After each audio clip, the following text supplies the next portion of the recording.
Hello and welcome to Navitas' first ever virtual meetup. Today's discussion will be centered around multi-cloud engineering. Before we begin, here's a brief overview.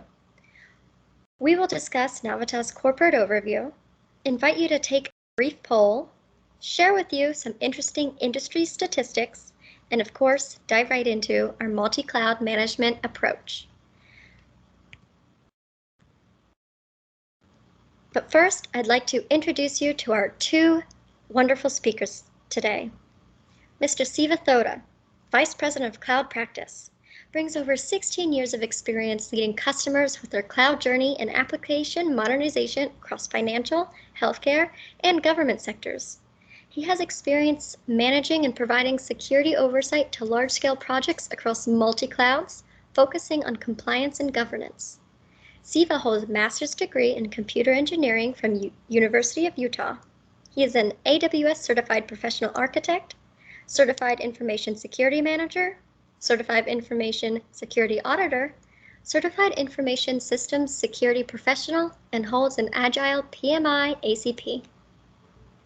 Srinivas Sinu Talasiya, President of Strategy, is a core member of the leadership team, leading the technology strategy for Navitas and focusing on helping enterprise customers with their high-value business solutions through deployment of capabilities such as multi-cloud, digital engineering, data analytics, and artificial intelligence.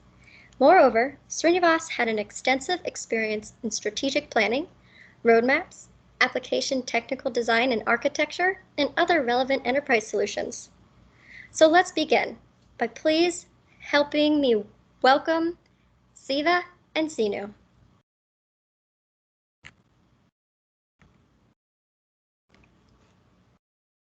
It could be because of performance, compliance, or resilient reasons where we need to have geolocated or the proximity close to the offices.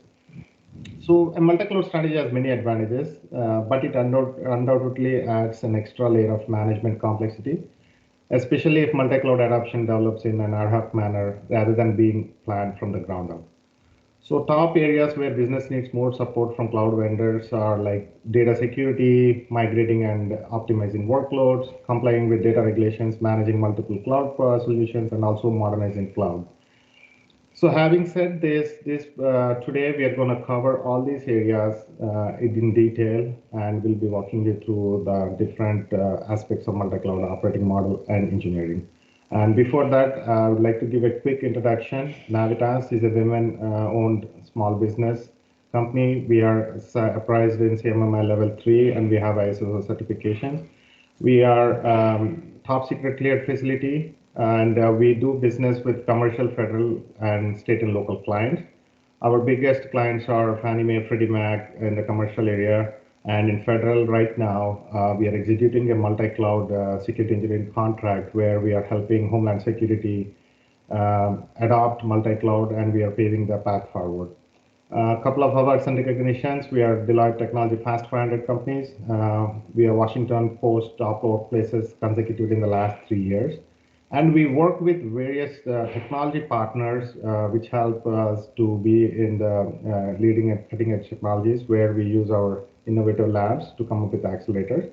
At a high level, we are partners with AWS, and we have different certification levels with each one of these cloud providers. We are Kubernetes certified cloud provider, and we have an active engagement with Snowflake. Can you move on to the next slide, Sabrina, please? As a company, we have our core capabilities in 3 areas. Of course, the first one is multi-cloud, where we do multi-cloud engineering. We help with the cloud transformation and migration. Also do monitoring as a service and cloud security. We have also done work at creating public and private clouds.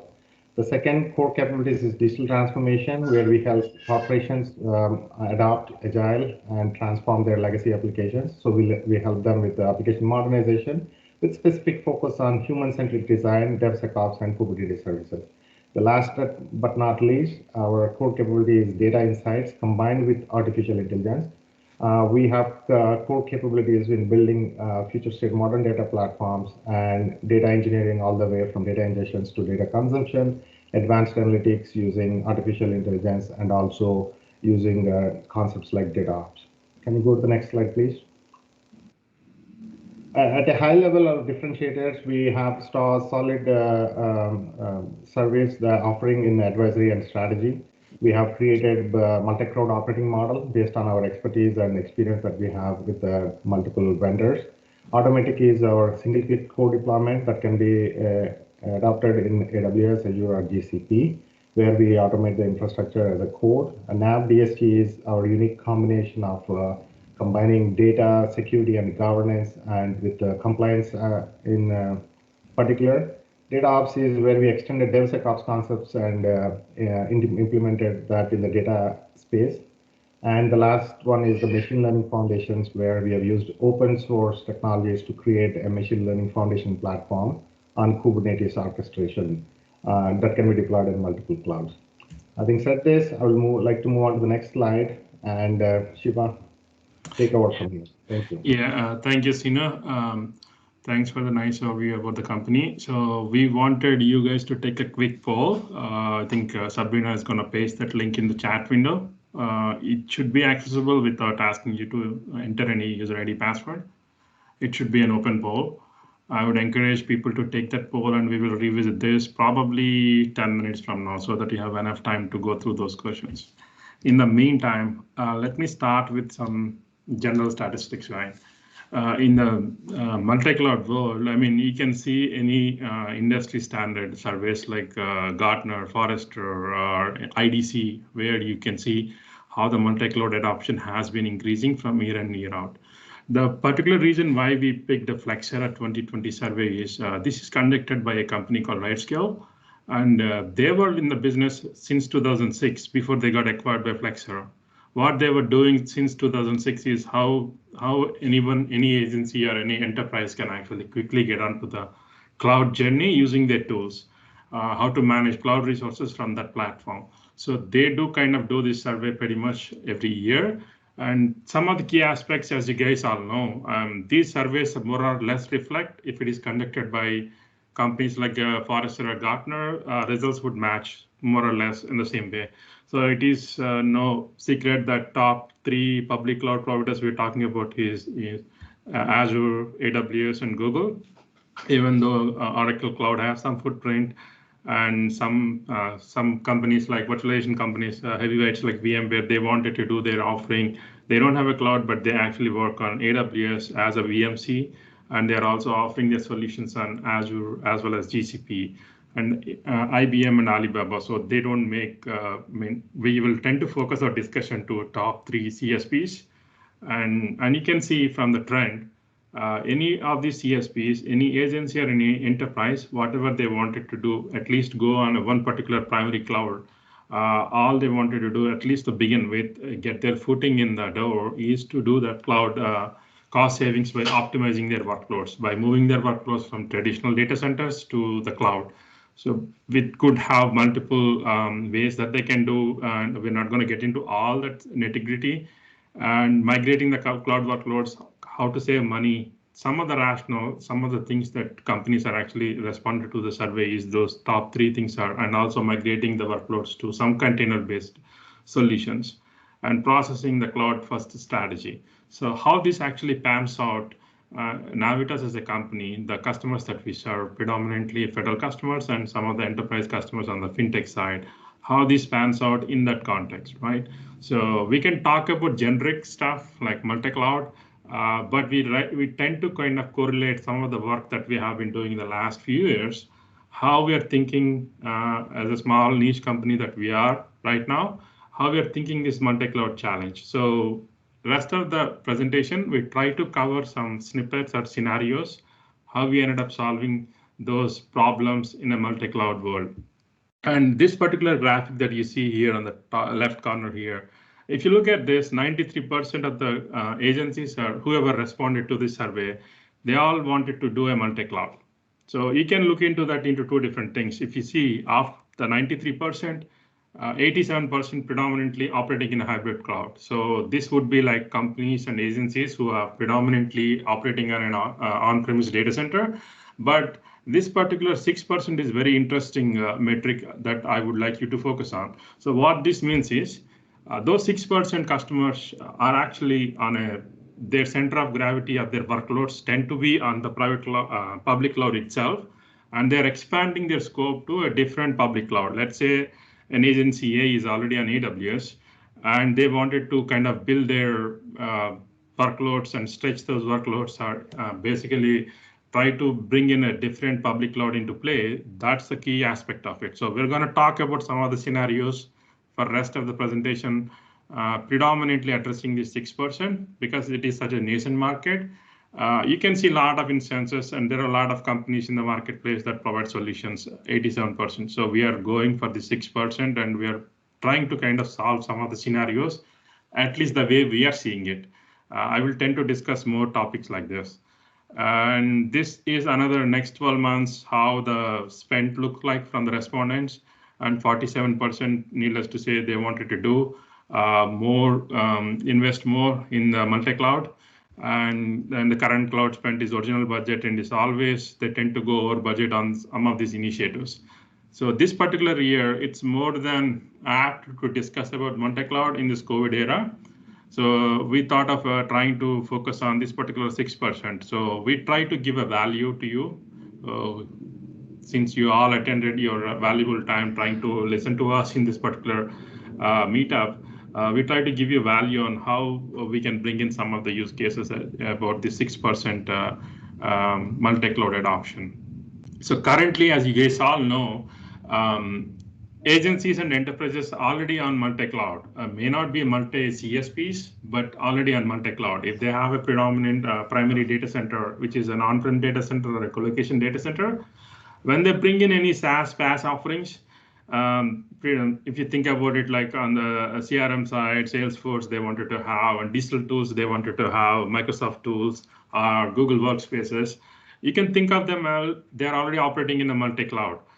But when you're talking about a multi-cloud, by using those PaaS, SaaS offerings, along with a public cloud to bring in their, to basically host their 90-80% of the workloads, those scenarios are a little different. We'll talk about some of those things in detail in subsequent slides. So for us, again, we don't want to oversimplify this problem. By no means it is not a simple problem. As you can see from the respondents from the survey, the market research survey that is published by Flexera, you can see the 6%. So it's right now evolving, and it's going to only go by leaps and bounds in the next few years. So we look at that at a high level, some of the 8 areas, how we can basically look at the work streams, how we wanted to bring in a multi-cloud adoption to an agency or an enterprise. So it starts always with the network integration, how we can bring in our layout, the network architecture. And I'm going to go in detail about some of these aspects. I would cover half of it, and Sino will take over some of these aspects.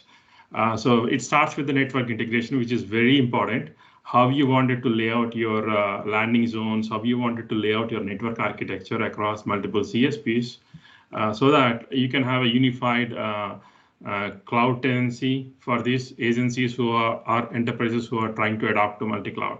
And next biggest topic is service architecture. So you have the foundational elements addressed already. Then how you go about set up a service architecture where you can basically have a seamless way to provision these services with as much automation as possible.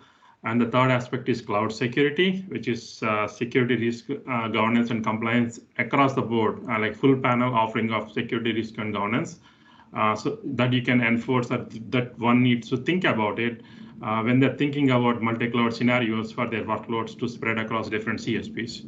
And the fourth aspect is DevSecOps. So we treat this a little differently from the cloud security, just because we tend to focus more in the DevSecOps work stream about how quickly or how easily or how seamlessly you can actually deploy the solutions within the DevSecOps framework.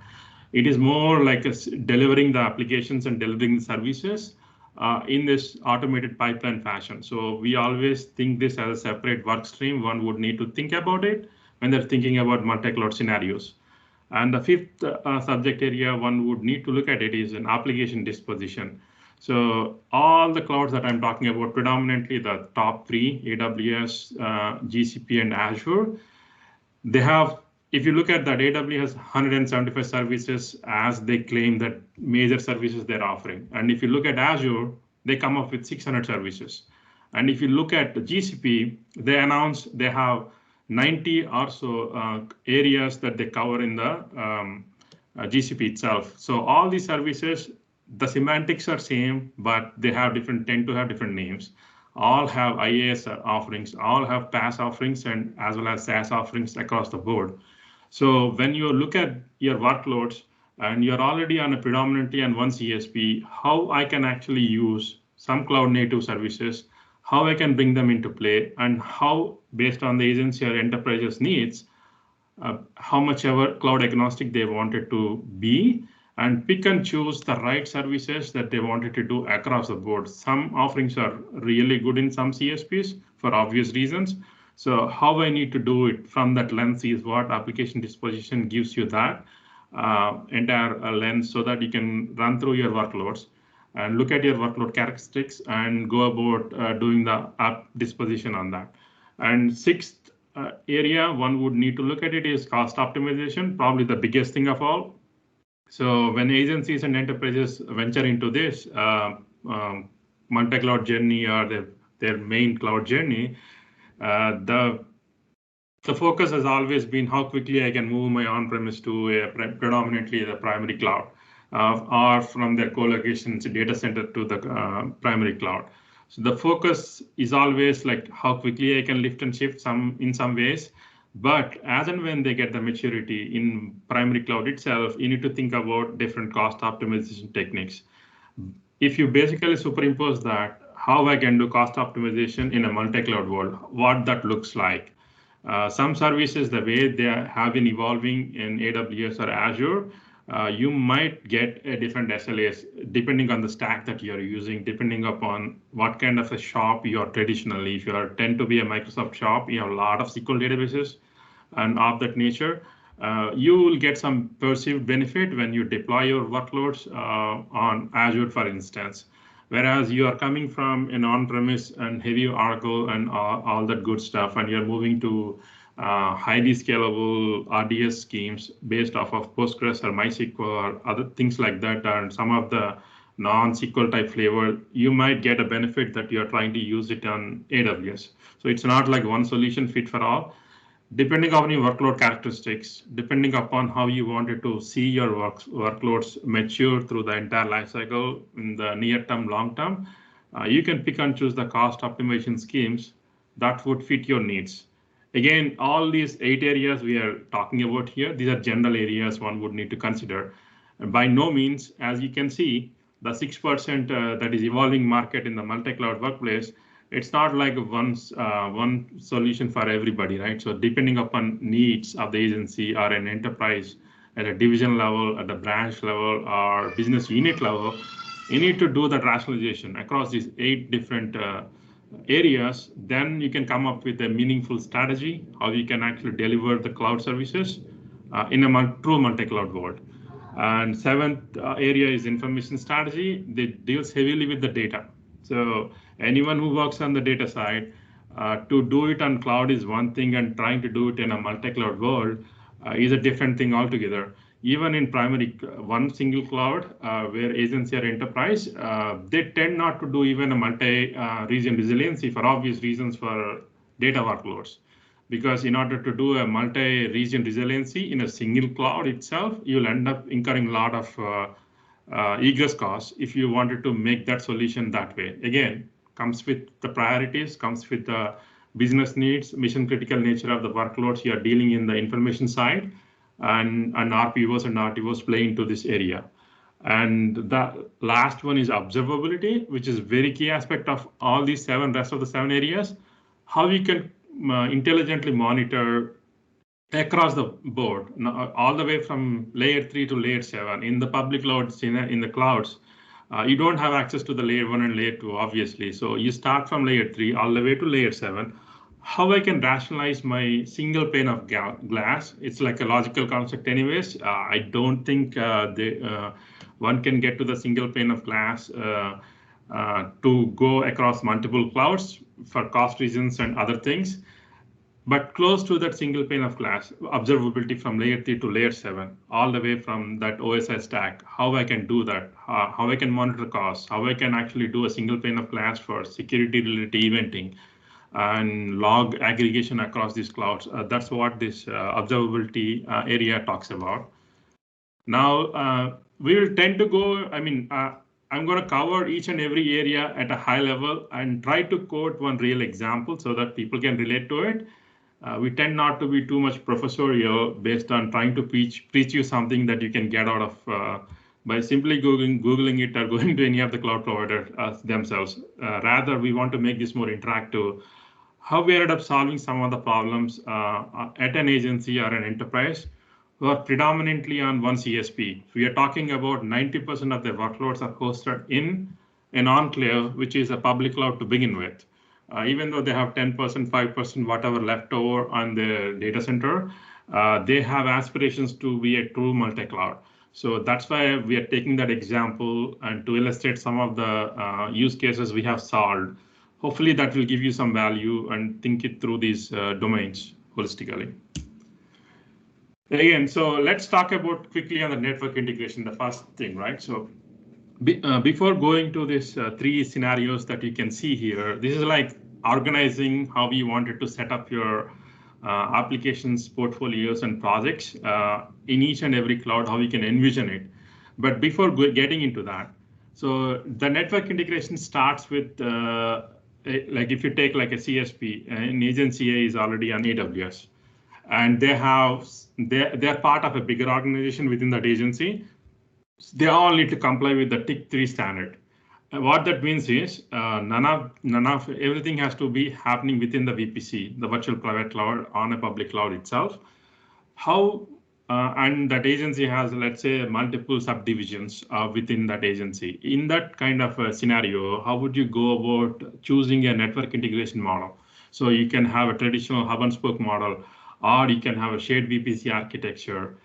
But in order to connect from your, let's say, your 10% of the workloads that are still residing on the on-premise, how we can connect to the CSP. So each has their own direct connect or express route or cloud interconnect in each and every CSPs that one can think of. So once you start adding the complexity, let's say I have 10% workloads running on co-location or on-premise data center, 90% running on AWS. So I would need to connect to it using my direct connect channel, and everything else I expose via clear endpoints that I'm doing it. If this agency happens to be offering citizen services, the workloads they are hosting are actually serving the citizens. That means I need to open them up in the public internet. But some of the workloads doesn't even have to be exposed outside. So for that, you would rely on this direct connect channel. Let's say you're adding a complexity. I'm trying to add Azure to it. And at the same time, let's say this agency has digital tools completely hosted on Microsoft 365 Cloud. That means I'm using my digital tools and messaging and email and everything else. I'm actually using Microsoft Suite.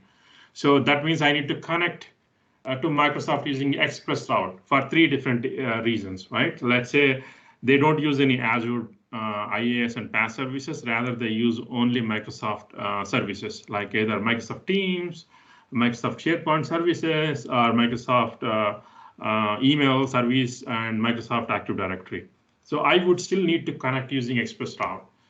But if I try to add workloads, because I already on AWS, I would like to stretch or host my workloads on Azure too. Then you're looking at a complexity, like you're adding now three different types of complexities. How I can connect in a private peering from my on-premise data center to Azure, how I can do a private peering so that I can actually access the application workloads deployed on Azure using private endpoints. And the third one is how the Microsoft peering works to access my Microsoft suite of users, Microsoft suite of applications. So you can see from AWS to Azure, you're already adding more complexity from a network perspective, and then throw in the GCP. So let's say you're adding GCP to the mix as well. And GCP, G Suite, if an agency, not this particular agency as an example, let's say somebody else, some other agency are predominantly using the G Suite or the Google Workspaces that they call right now, all the email offerings and everything else. So you can see the complexities can grow, and how we can solve is it's not like one solution fit for all, because every agency have their own maturity level. Whatever they started with adopting a public cloud, they might choose AWS to begin with, and some agencies go with Azure first. Some are actually on GCP. I can quote some examples which are publicly available. Let's say GSA.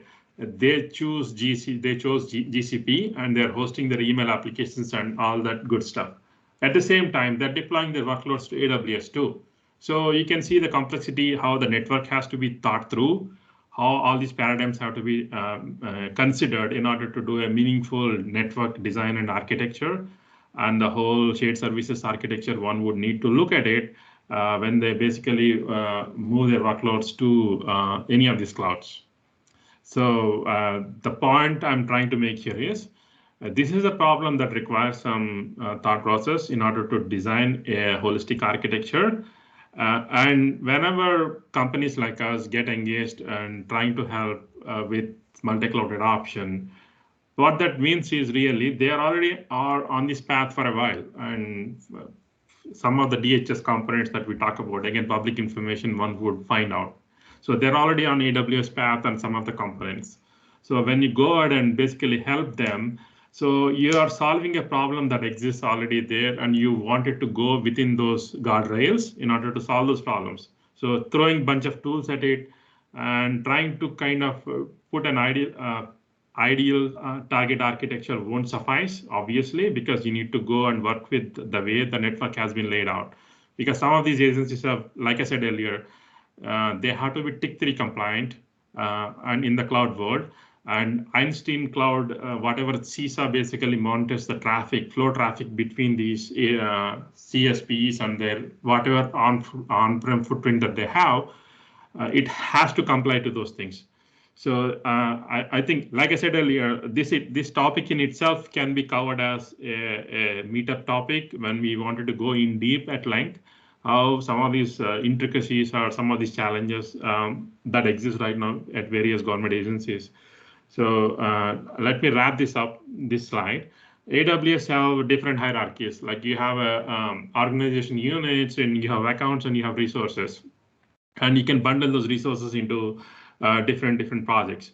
So when an agency has multiple applications, the tendency has always been, okay, why can't I have multiple accounts? And each account I will say I'll host an application or a business unit with a FISMA ID that they are complying with. That is one model to look at it. But as and when you start doing it, you will end up proliferating a lot of accounts. So you would need to think about how I can do shared VPC architecture. So these are the things one would need to consider. When you consider Azure, you have similar concepts. They have management groups, and you can have subscriptions. Under the subscriptions, you have resource groups. Under resource groups, you can host actually resources. You can bundle these logical constructs, these applications into different resource groups, and you can host it in a single subscription. Rather, you wanted to do similar approach like AWS, you can say, I'm going to have a subscription for each and every major business unit I have. You can tend to do that as well. And the GCP gives you this nice folder structure where you can lay out all these projects into folders, and resources are combined and basically laid out like that.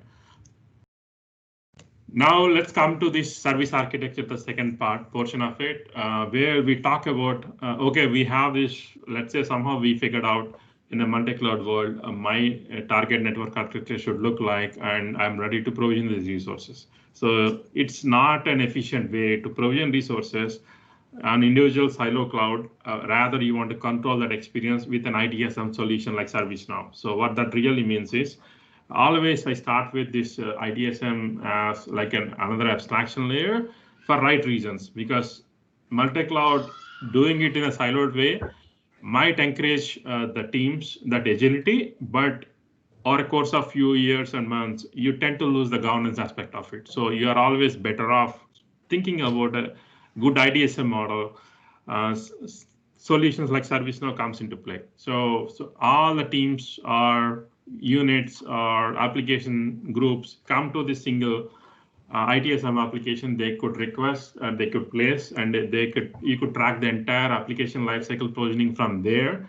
And you can kick off a bunch of scripts behind the scenes, how you can set up the infrastructure dynamically using standard tools which are cloud agnostic, like using some Terraform and bunch of other tools, right? So you always tend to have that ServiceNow as an in-between, so that it will basically do some sort of brokerization literally in order to provision services across individual public clouds.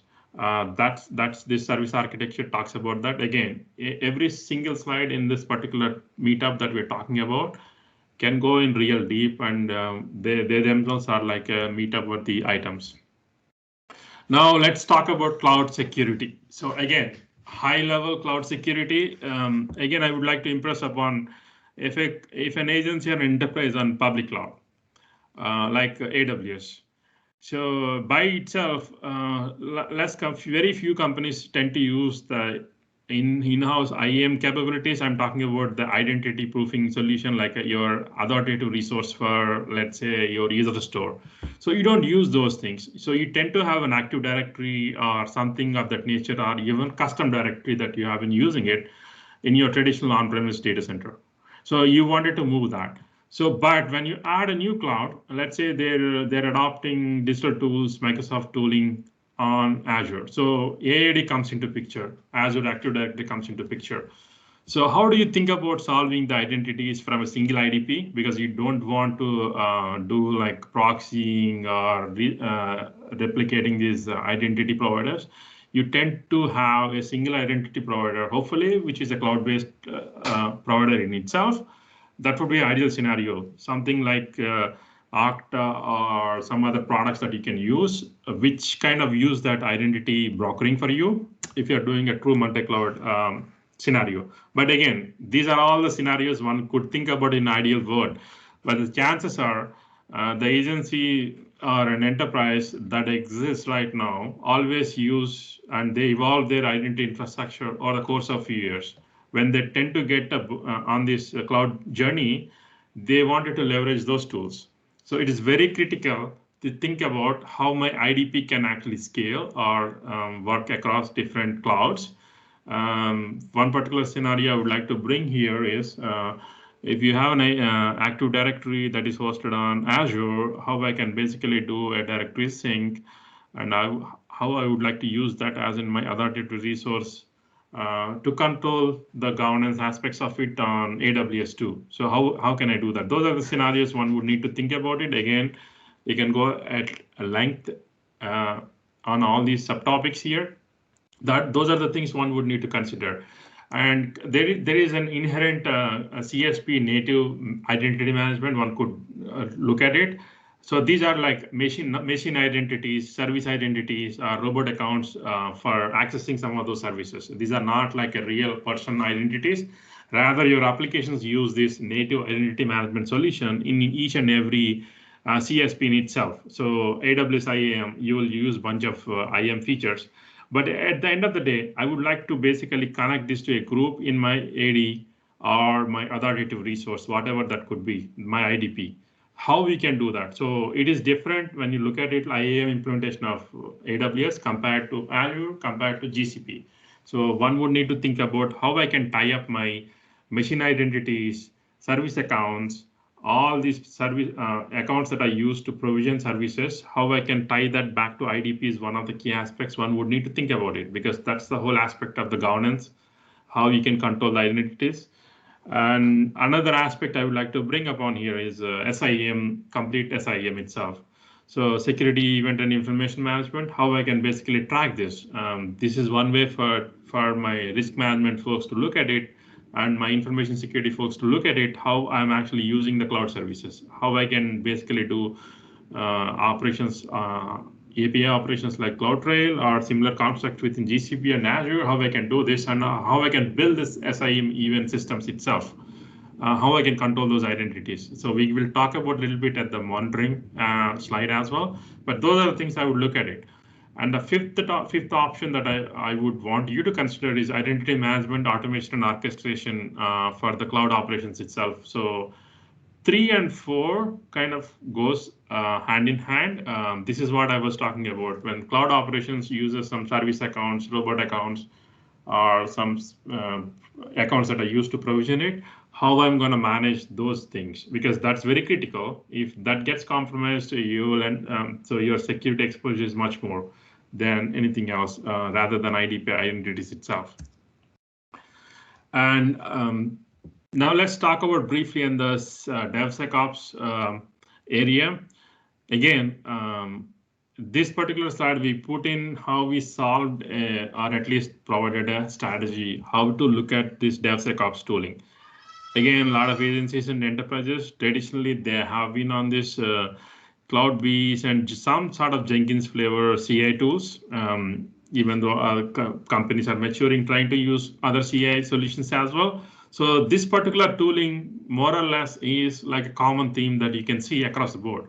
So when you're in a public cloud and a predominantly main cloud, you deploy this entire infrastructure, CI infrastructure, to do your DevSecOps automation from that. If I am doing this like stretching this to a different other public cloud, there are three different scenarios you can think about it. Your predominantly primary cloud would always have that master infrastructure and everything else, and you control everything there, and you only do the slave on the different one as an option B. And let's say I really wanted to have that independence. I wanted to do it like a complete active the CI tooling there. Then this is how I would do it in option C. And here, the two options being both AWS and Azure. Again, this is one very focused or narrow vision of a DevSecOps use case we're talking about here. So your cost and operational overhead increases as and when you go from option A to option C. Again, this is just one simple CI solution we are talking about here. DevSecOps is more than CI. It actually uses the CD aspect of it, how you can use release management tools and security that is combined with these options is also very critical. So this is just one snippet of how you wanted to look at into that lens. And cost optimization is something we always talk about it, right? So again, I won't quote the actual agency names, but let's say this particular agency at DHS, they are on cloud journey for the last 6 years, 7 years. So when they started this modernization to the cloud, the need at that time was always how quickly I can reduce my footprint. Because everyone knows that either you can go to itdashboard.gov or you can go to OMB annual reports. So there are like 12,000 or so data centers that exist across the United States governments, various agencies. I'm talking about DoD, civilian and non-civilian agencies across the board. So when the FedRAMP compliance came back, or when the FITARA compliance that was enforced lately, so there is this cloud first approach and governance. So the focus could be 7-8 years ago was to how quickly I can get to a public cloud. So when they actually migrate their workloads, the tendency has always been lift and shift and do very minimal changes, because you cannot do a meaningful change or a modernization change for some of the critical applications and deploy there. So as and when you are actually migrated to that, so over a period of time, you would accrue more costs because you're not using the cloud the right way. That is one thing. So you will incur costs, not just storage, but the compute choices that you're doing it, what level of serverless that you're using it, what kind of PaaS offerings you're using it. And all these things basically drive your cost. So over a period of time, you always are best advised to look at your workloads and try to optimize their costs. So there are always opportunities trying to basically optimize costs by using techniques like right-sizing your instances and trying to shut down your non-production environments. These are all the things everyone knows. But the thing is that in order to do this like concretely, like religiously, day in, day out for every release and every quarter is what saves you that money, so that you can basically invest that and trying to modernize your services. So over a course of the time, you can reduce the footprint of your operational overhead and trying to leverage cloud services. Once you do that, then you can think about a multi-cloud when you're trying to do it, cloud optimization across the board, like meaning multiple clouds. So obviously there are tools to do this, like Cloud Checkers of the world, Cloud Tamers of the world, and DivvyCloud, and a couple of these tools in the existing marketplace. You can use them, and there are some cost optimization dashboards from either APM space or NPM space. You can use it. But end of the day, they all give you the insights, but it's your responsibility to come up with a cloud optimization roadmap, how you can basically look at this as a technical debt. So how I can basically reduce my costs, how I can actually add this as a technical debt if I wanted to optimize costs religiously for every release I'm going to do. So this is the mindset one would need to think about it. And the right pricing model. So there are data strategy. We'll talk about data strategy at length. I think so. When you talk about that, if you do a pricing model by reserved instances or anything like that, you can save costs because data assets you tend to run more often. You'll tend to utilize that. But if you're running the applications that are service based and all, you tend to optimize that by using on demand or you log in with some serverless options so you can save money there. And the storage costs always, they tend to get like more and more as and when you take more snapshots. If you don't have a meaningful snapshot policy, you can incur these costs. So all these 4 pillars, in order to see how one is doing it, you need to have a measuring and monitoring dashboard that controls all these 4 aspects. With that, I think I would hand it over to Sinu to go more in depth on the information side, in strategy side, and rest of the slides. Thank you, Shiva, for the handoff. Yeah, so I want to cover 2 areas here. The first one is information strategy, and the next one is monitoring.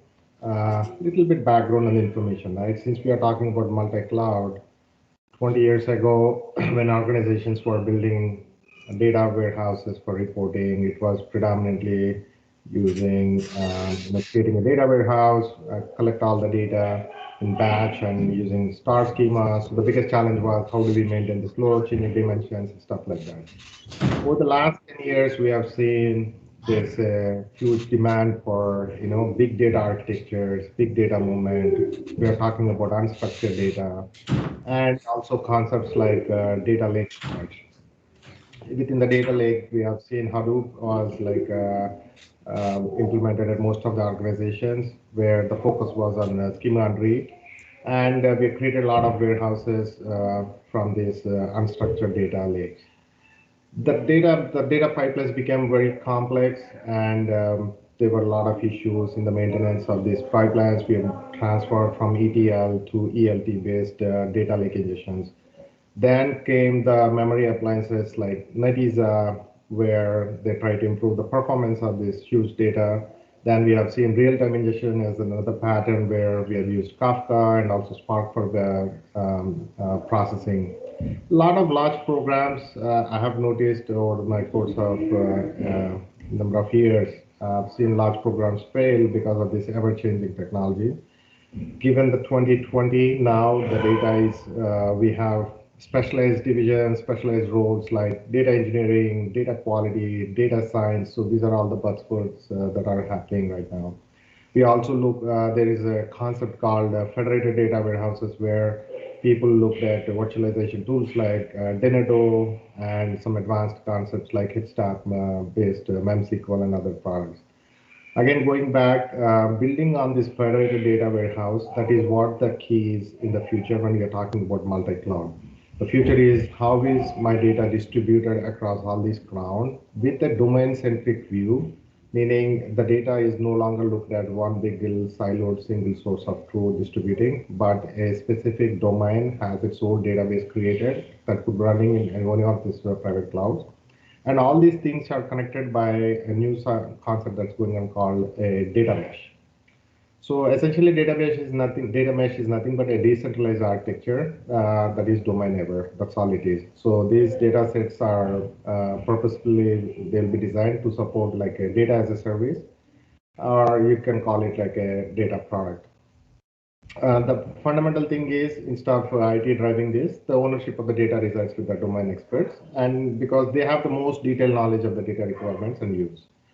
And also, the data in this data mesh should be governed and automated and secured and be compliant. And to enable this, a couple of new products or new entrants in the market are like Snowflake is one of the top leading products that has this architecture that stood up to be run data warehouses and analytics on the cloud. Then we have Azure Synapse, which is getting very popular in the last 12 months, and also the Databricks, they came up with a concept called a Delta and also Lakehouse. So the idea here is you collocate the data in a domain in a decentralized fashion that can be distributed. This is like architecture that you're seeing here is a combination where you don't have a separate data lake. You combine the data lake and data warehouse, and that could be run on underlying any cloud. So we are trying to create an abstraction layer on top of these clouds that is called, sometimes referred to as a data cloud. And the customers need not worry what the underlying the cloud infrastructure is like, because these products are creating these abstraction layers and they're building all the features needed for these data management platforms. This platform should be the other biggest component is the data science and machine learning, where there's a lot of inventions going on in focusing on the auto ML capabilities, the self-service, and ability to quickly and deploy the machine learning models and use data for decision making, and also provide deep insights into this. As I said, the data. The three important concepts on top of this is one is the data cataloging, which is we have tools like Colibra or Immuta that are supporting the cataloging. This is essential because of this compliance and also providing the security authorization. And also it's very important to do some corporations or customers that we work with, master data management is another key. We have all this distributed data, but somebody has to clean it and make it master data. Then also, since it is distributed in nature, the lineage is very important. We have seen some emergent technologies by using machine learning based ingestion, machine learning based lineage, machine learning based water printing, fingerprinting, or creating catalogs.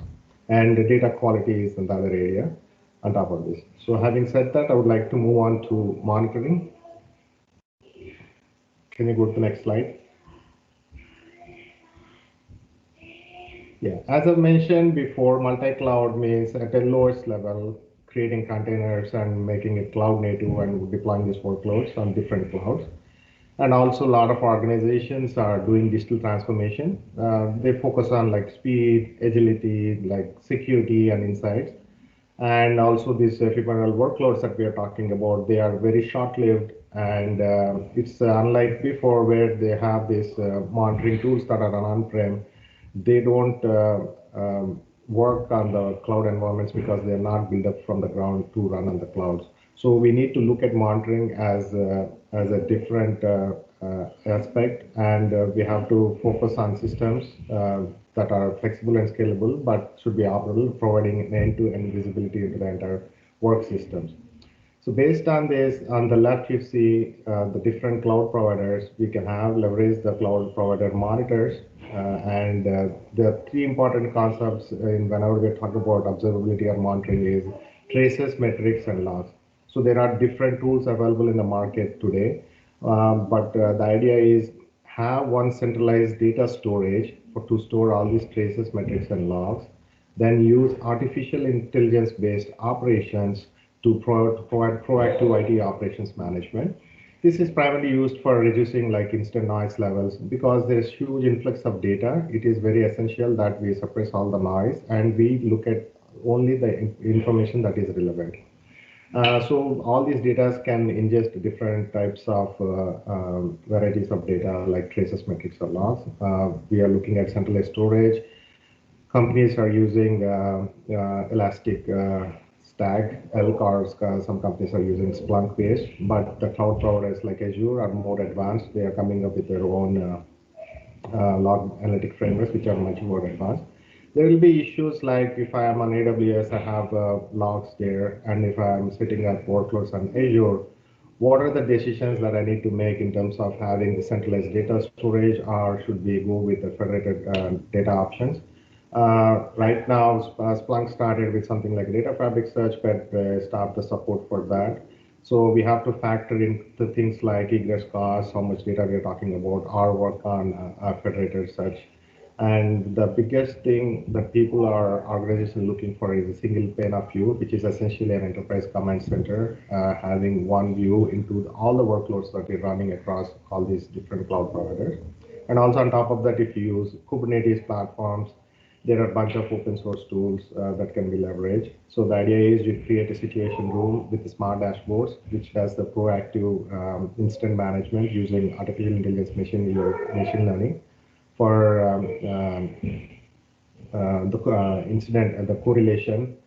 And also principal monitors or like application performance monitors are very key here. Again, when people are looking at multi-cloud, we need to look at options like if the organization is really invested in tools like New Relic, AppDynamics, or Dynatrace, leverage those tools. We have done some work where New Relic is a very good choice in terms of the multi-cloud support.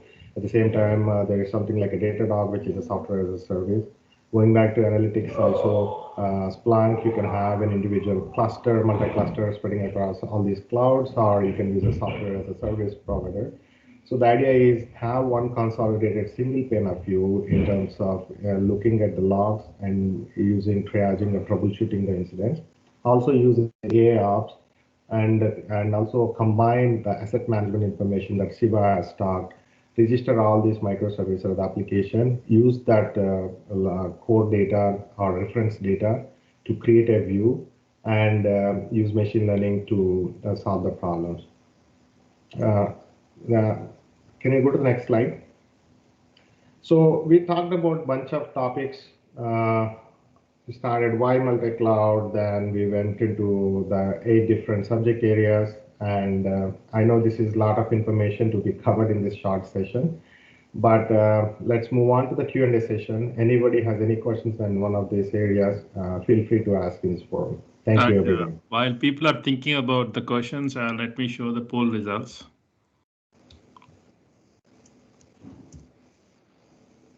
Yeah, these are all the questions you guys have answered during this meetup. So architecture and strategy, that's where we have more people from background perspective. And AWS wins hands down. More people have familiarity with AWS. That's what we see. Our most federal customers we are supporting. And Azure is catching up though, and GCP not so much. And the primary cloud, again, no surprise there. AWS trumps it, and Azure is again catching it up. That's why these scenarios are very important. Good to get these kinds of results that kind of resonate with general industry trends, how people are perceiving this.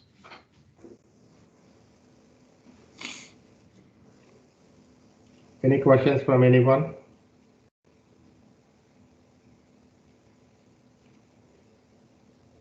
Seenu, Shiva, I have one question. Yeah.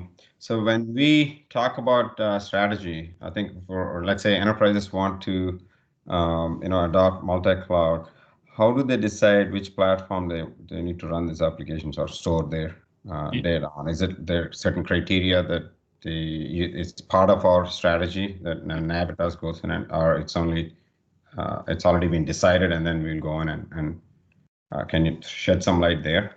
Yeah. Seenu, you want to take this question or you want me to take it? Yeah. Okay. Yeah. Go ahead, Shiva. Yeah. So yes, we do have, and again, the way we differ ourselves, Navitas as a company, right? So we have we expanded in the multi-cloud world how we wanted to do a well-architected review for your workloads that you do, and we added that additional 6th pillar that these cloud individual public clouds don't address it. How I can add that 6th pillar, which is a multi-cloud pillar, other than your resiliency, cost optimization, your other well-known pillars that you are doing it. So what that really means is, just to kind of summarize this, we look at the workloads holistically by looking at the workload characteristics and suggest the right cloud of choice for them, and based on how they have been using that. Because it so happens that some of these enterprises we're talking about it, their primary cloud is AWS. Sometimes you don't have so many benefits if you're trying to do this on Azure, because if that's not their second cloud of choice, that they're not thinking in their long term. So these are all the aspects that we have, and we do work with the customer, and we have our own proprietary frameworks, scoring models, and workloads characteristics, and all the analysis that we do as part of ready to use collateral that we use with our customers. That's what we do. So again, using tools, bunch of tools is one thing, and trying to make sense of the data that the tools are doing it, spitting it out is a different thing altogether. And that's where we play, and that's where our core strength is as a company. Thank you, Shiva. And the other question I keep getting when we sit with the customer is in the multi-cloud approach, how is the data security different and governance? How is it a completely different culture you need to look into when you're moving workloads from public to private cloud? But is this something that we also don't see as a totally different effort, but it's part of the strategy, right? Yeah, that's part of the strategy.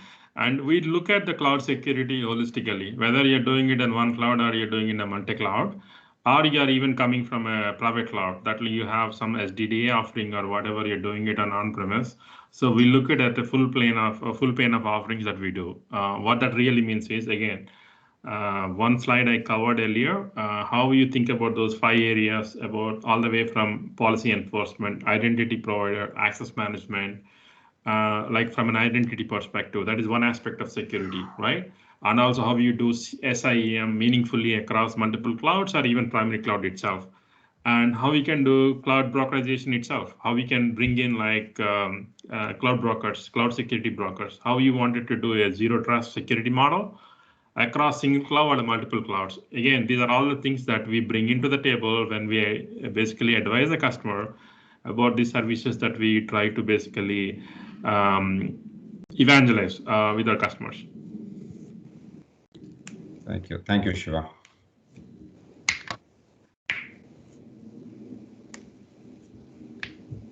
I think it was very nicely done, but I'm thinking, are you guys have any plans to sort of take one section, of the 6, and then maybe you want to dive deep? Any meetups that you're envisioning in the future, or?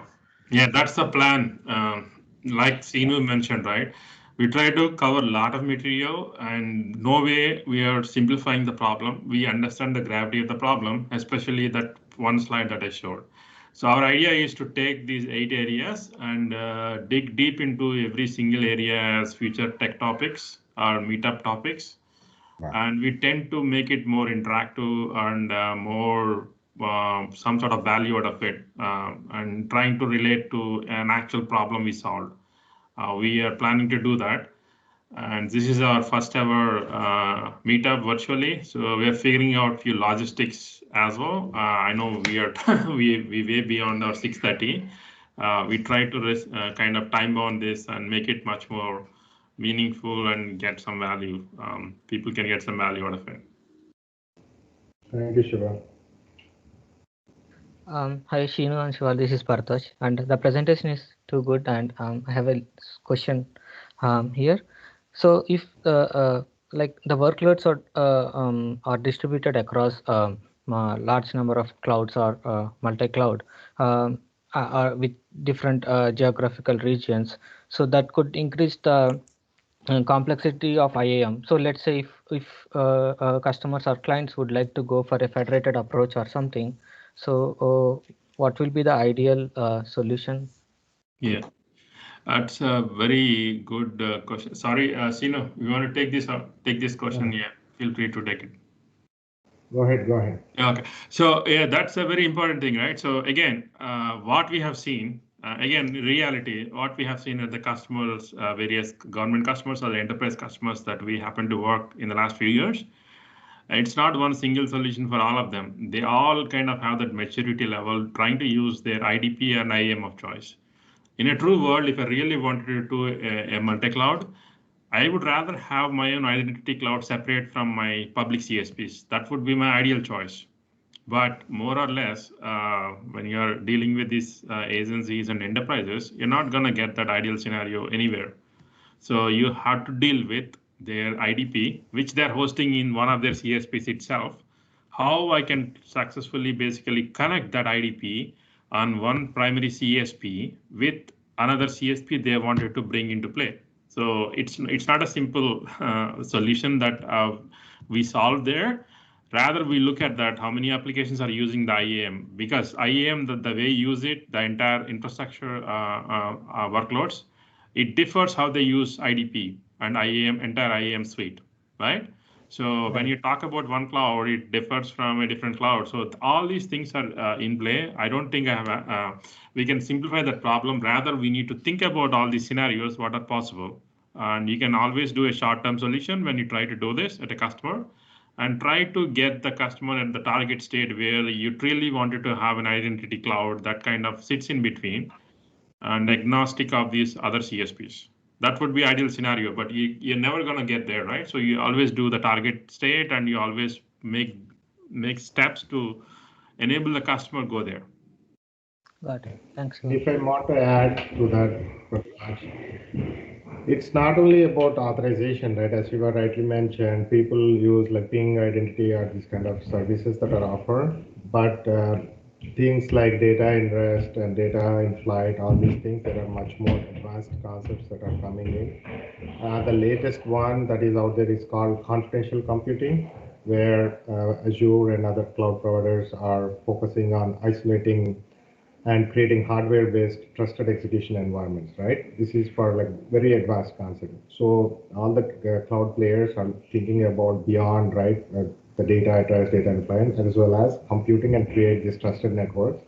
And the agencies like Department of Homeland Security, they have their own practices where, you know, they randomly keep changing the location of the infrastructures to stop these attacks and other stuff. So a lot of advancements in that, and we have to look at holistically all the way from authentication authorizations to how do you measure and monitor and protect your workloads.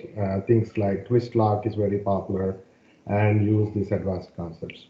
Yeah, I got a question on the chat messaging channel. What aspects of multi-cloud engineering approach at ESCS are integral to the government? And the second part of the question is, what are the differentiators of Navitas from others? So just to kind of get into a very high level, right? We don't want to get into too much customer sensitive details here. As again, this is all public information. ESCS is on AWS almost more than like eight years. That's where they started it out. So what Navitas helped with the ESCS as part of our prime contract that we have been doing for the past 1 year is trying to advise the customer on all these 8 areas and beyond. So it's more than these 8 areas, we talk about it. And again, we are not simplifying these problems by any means. And we tend to advise the customer and going very deep into each and everything, including network. I spent like good 10 minutes on how we can think about it, right? Again, public information, ESCS is component of DHS. So network is so complex that they have an overarching network across the DHS. Whereas ESCS being the trailblazer that it is, and they're trying to leverage AWS services. So when you think about trying to leverage more services, how we wanted to do a seamless network overlay that actually adds, stretches whatever we have in AWS with Azure. Because ESCS also uses Microsoft 365 tooling. So they happen to have a network express route to talk to the other channel as well. So we go in depth, and when we actually analyze the problem, how we can seamlessly bring the second cloud in play. So they're already paying for express routes to access the diesel services. So they might as well host workloads on Azure too, because the network connectivity is already there. So again, the two questions that I got it in the chat channel are very high level, and there are like multiple answers to that. And these are the things that we do. We do very in-depth analysis and strategy, and also giving them working proof of concepts and proof of value. And some of the early experiments, one would need to think about it when they actually go and implement it. And these are the strategy and advisory services we provide ESCS. Thank you to Siva and Sinu for hosting Navitas' first virtual meetup, Multi-Cloud Engineering. We hope to see everyone again soon and encourage you to learn more about Navitas at www.navitas-tech.com. Thank you.